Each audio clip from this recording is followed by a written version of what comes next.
Bencana pergerakan tanah menerjang Kampung Babu Tengah, RT 4 RW 19, Kelurahan Cibabat, Kecamatan Cimahi Utara, Kota Cimahi, hingga menyebabkan 10 unit rumah rusak pada Senin 7 April 2025.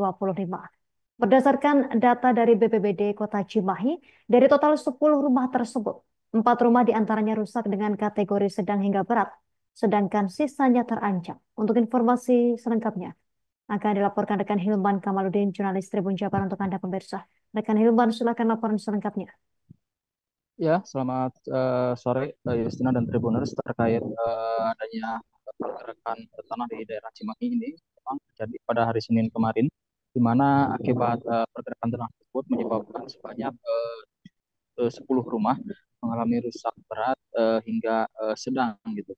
Di mana akibat pergerakan tanah tersebut rumah-rumah warga mengalami kerusakan yang cukup parah diakibatkan tanahnya mengalami pergeseran di bagian halaman rumah maupun pada halaman depan maupun halaman belakang rumah itu sendiri gitu.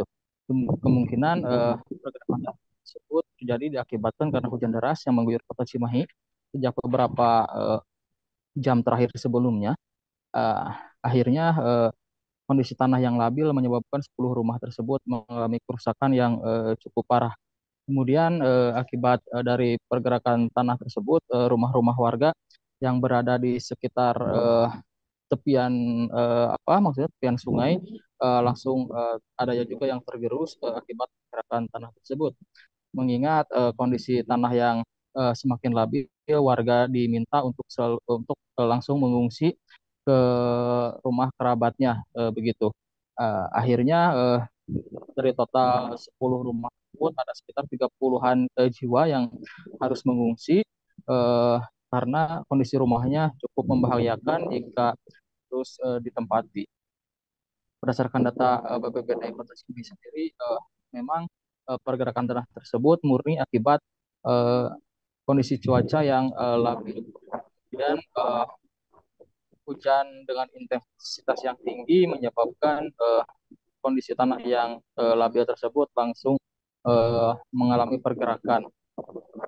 Untuk kondisi-kondisi rumah yang kerusakan tersebut diantaranya pada bagian dinding jebol, kemudian pada bagian atap juga ambruk, sebagian pada bagian dapur ada ya juga yang retak-retak, sehingga warga yang terdampak harus langsung mengungsi. Saat tersebut, BPBD menyarankan semua warga untuk meninggalkan rumahnya masing-masing, khususnya yang terdampak, mengingat pergerakan tanah tersebut hingga saat ini masih tetap terjadi. Begitu. Kemudian warga juga diimbau untuk selalu waspada pada saat hujan deras, mengingat potensi pergerakan tanah masih mengancam beberapa rumah yang ada di sekitar wilayah tersebut. Demikian, Justina. Terima kasih informasi Anda, rekan Hilman Kamaludin, jurnalis Tribun Jabar. Kami nantikan informasi terupdate selanjutnya. Selamat bertugas kembali. Download Tribun X sekarang, menghadirkan lokal menjadi Indonesia.